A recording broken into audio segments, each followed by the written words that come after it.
नमस्कार, मी प्रतीक्षा. न्यूज 24 मराठीमध्ये आपल्या सगळ्यांचं स्वागत आहे. तर चला वळूयात आजच्या महत्त्वाच्या घडामोडींकडे. पैठण तालुक्यातील विहमांडवा येथे मार्केट यार्डमध्ये कापसाच्या गोडाऊनला भीषण आग लागली आहे. मोठ्या प्रमाणात नुकसान झालं असल्याची प्राथमिक माहिती समोर येत आहे. तर दुसरीकडे पैठणच्या सत्यहरी केमिकल कंपनीला आग लागली असून यात कोणतीही जीवितहानी झाली नसल्याचं समजतंय. अग्निशमन दलाकडून आग विझवण्याचे शर्थीचे प्रयत्न सुरू होते, मात्र आगीचं कारण अद्याप अस्पष्ट आहे. बुलढाणा लोकसभेसाठी महायुती, महाविकास आघाडी आणि अपक्ष एकूण 21 उमेदवार आपलं भवितव्य आजमावत आहेत. मात्र बुलढाणा लोकसभा मतदारसंघात महायुतीचे उमेदवार प्रतापराव जाधव, महाविकास आघाडीचे उमेदवार नरेंद्र खेडेकर आणि अपक्ष उमेदवार रविकांत तुपकर यांच्यात तिहेरी लढत होत आहे. सकाळी 7 वाजल्यापासून मतदानाला सुरुवात झाली आहे. रविकांत तुपकर हे पहिल्यांदा निवडणूक लढवत आहेत. रविकांत तुपकर आणि त्यांची पत्नी ॲडव्होकेट शर्वरी तुपकर यांनी आपल्या सावळा या गावी जाऊन मतदानाचा हक्क बजावलाय. तर लोकशाहीमध्ये राजा बदलण्याची ताकद ही जनतेमध्ये असते. आयुष्यामधील पहिली निवडणूक मी लढतो आहे आणि जनतेचा मला भरभरून पाठिंबा मिळतोय. जे चिन्ह मला मिळालं त्या चिन्हाचं बटन दाबताना मला आनंद मिळाला. खूप चांगलं वातावरण असल्याचं रविकांत तुपकर यांनी म्हटलंय.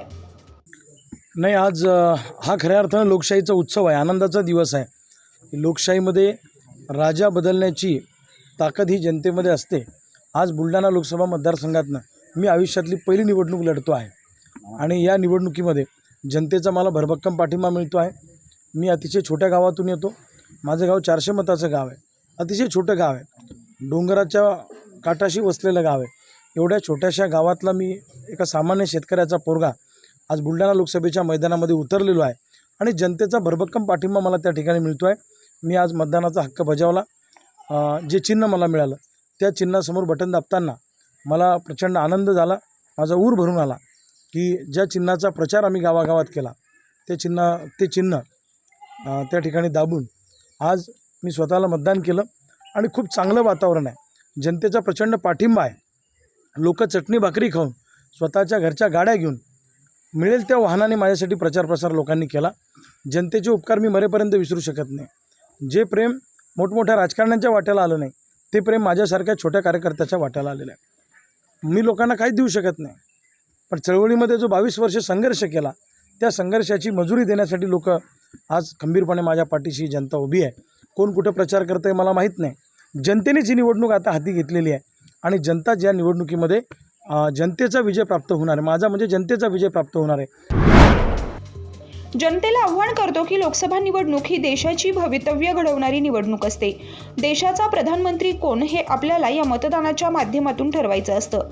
मी सर्वांना आव्हान करतो की सर्वांनी मतदान करावं. मी केलेली कामं, या देशाचे पंतप्रधान नरेंद्र मोदी यांनी घेतलेले निर्णय, उपमुख्यमंत्री देवेंद्र फडणवीस यांनी घेतलेले निर्णय आणि विकास काम यामुळे मला 100% खात्री आहे की मी पुन्हा निवडून येईल, असं मत रामदास तडस, महायुतीचे उमेदवार यांनी व्यक्त केलंय.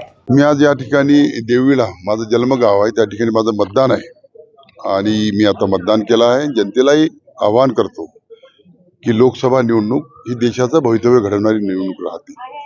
हा देशाचा प्रधानमंत्री कोण हे आपल्याला या मतदानाच्या माध्यमातून ठरवायचं आहे आणि म्हणून सर्वांना आवाहन करतो की आपण सर्वांनी मतदान करावं.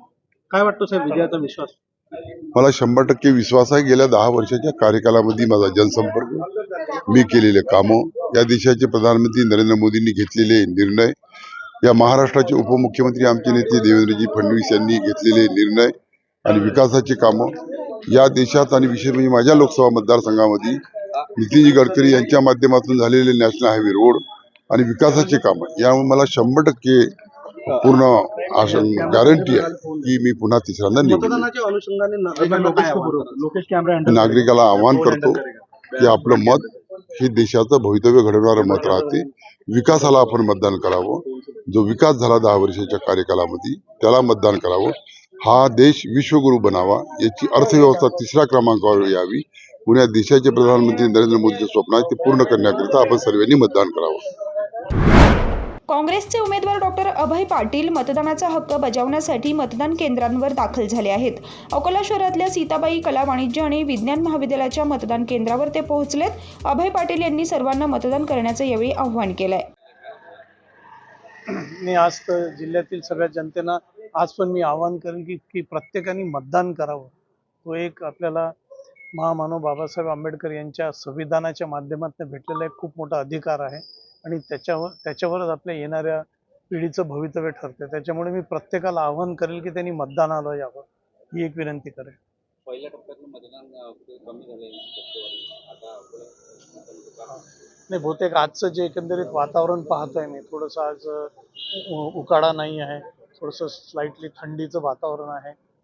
तर मला वाटते की मतदान होईल. आणि आता जर आज अकोल्यात पाहिलं की मी पहिल्यांदा इतक्या वर्षात पाहतो की इतक्या सकाळी सुद्धा लोकांमध्ये उत्साह, म्हणजे 7 वाजता लोक सगळीकडे रांगा लागलेल्या आहेत. हे चित्र आपण याच्या पहिले कधीच अकोल्यात पाहिलं नाही. आणि मला वाटते ही येथील बदलाची नांदी आहे. इथनं बहुतेक अकोल्यातील राजकारणाचा निश्चित नवीन पैलू, नवीन टप्पा सुरू होतो असं दिसतं आहे. दादा, अभय पाटलाची थेट लढत सुरू आहे. सध्याच्या चित्रात असं काही वाटत नाही की दोन्ही कॅन्डिडेटची थेट लढत आहे. आम्ही प्रसार, प्रचार आणि लोकांपर्यंत पोहोचण्यामध्ये यांच्या खूपच पुढे आहे. म्हणजे मागच्या 8 दिवसाचं चित्र पाहिलं तर मला वाटतं दोन्ही उमेदवार ऑलमोस्ट त्यांनी नांग्या टाकल्यासारखं दिसत होतं. सभा बंद होऊन गेल्या होत्या, कुठेही ते प्रसारात, प्रचारात नव्हत्या. आमच्या शेवटच्या क्षणापर्यंत मोठमोठ्याल्या सभा चाललेल्या आहेत. म्हणजे आमच्या शेवटच्या ज्या 3 दिवसात झालेल्या सभा होत्या, तर देश पातळीवरचे जे नेते आलेत दुसऱ्या पक्षाचे, त्यांच्यापेक्षा जास्ती मोठ्या सभा आम्ही नुसतं साध्या कार्यकर्त्यांच्या भरोश्यावर इथे केल्या. यवतमाळ वाशिम लोकसभा मतदारसंघात आज सकाळी 7 वाजेपासून मतदानाला सुरुवात झाली आहे. एकूण 17 उमेदवार आहेत. खरी लढत महाविकास आघाडी आणि महायुतीच्या उमेदवारांमध्ये होणार आहे. 2225 मतदान केंद्रांवर मतदान घेण्यात येत आहे. महाविकास आघाडीचे उमेदवार संजय देशमुख यांनी डिग्रस येथे जाऊन सहकुटुंब मतदान केलंय. मतदारांची गैरसोय होणार नाही यासाठी मतदान केंद्रांवर सुविधा उपलब्ध करून देण्यात आल्यात. हिंगोली लोकसभेची मतदान प्रक्रिया आज पार पडली आहे. त्या अनुषंगानं आज महायुतीचे हिंगोलीचे उमेदवार बाबूराव कदम कोहळीकर यांनी हदगाव तालुक्यातील मौजे कोहळी येथे मतदान करून आपला हक्क बजावला. खरं तर याच्यापूर्वी सुद्धा विधानसभा लढवलेल्या आहेत, परंतु त्यावेळेचा मतदानाचा हक्क आणि आजचा खूप विशेष आहे. कारण 6 विधानसभेचा मिळून 1 लोकसभा मतदारसंघ झाला. 11 तालुके या लोकसभेमध्ये आहेत, 3 जिल्हे या लोकसभेमध्ये आहेत. त्याच्यामुळं हा खूप मोठा विस्तारित लोकसभा मतदारसंघ आहे. 17,65,000 मतदार आहेत. जवळजवळ 2004 बूथ आहेत आणि एवढं 2200 गावं आहेत तांड्यावाड्या सहित.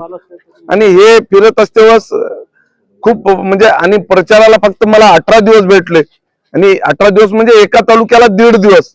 त्याच्यामुळे सगळ्याच ठिकाणी पोहोचू शकलो नाही. परंतु आमचे महायुतीचे प्रत्येक विधानसभेमध्ये 5 ठिकाणी रनिंग आमदार होते. त्याच्यामुळं मला फारसं जड गेलं नाही, कारण तिथली बाजू सांभाळून घ्यायचे. त्याच्यामुळे मला हदगाव आणि हिमायतनगर एवढाच विधानसभा माझ्याकडे होता. परंतु तिथे सुद्धा मी 10 सुद्धा गावं करू शकलो नाही, कारण मी मतदारसंघ ही पूर्ण जबाबदारी माझ्या जनतेवर सोडलेली आहे हदगाव विधानसभेची. मार्च महिन्याच्या शेवटच्या आठवड्यातच तापमानाचा भडका उडत आहे. एप्रिलमध्येही तापमान टिकून असून सध्या कडक उन्हाळ्याच्या झळा सुरू आहेत. यातून काहीसा दिलासा मिळतो तो पोहण्यातून. यामुळे आबालवृद्धांचा उन्हाळ्यात जलतरण तलावाकडे ओढा लागला आहे. यामुळे पोहण्याचा आनंद लुटण्यासाठी नगर परिषदेच्या जलतरण तलावावर नागरिकांनी फुल गर्दी केली आहे. उन्हाच्या काहिलीपासून सुटका मिळावी यासाठी पोहण्यास दरवर्षी नागरिकांची नदीपात्रात गर्दी होते. उन्हाळा आला की अनेकांची पावले आपसुकच पोहण्यासाठी वळतात.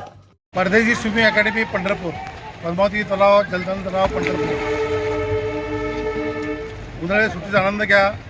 सकाळी 6 ते 4 वाजेपर्यंत जनरल बॅच आहे. 4 ते 5 फक्त महिलांसाठी राखीव आहे. महिलांसाठी खास राखीव ठरवून महिलांना त्याचा आनंद घ्यावा. परदेशी स्विमिंग अकॅडमी पंढरपूर. कोचिंग काय आहे? कोचिंगचे क्लास चालू आहेत.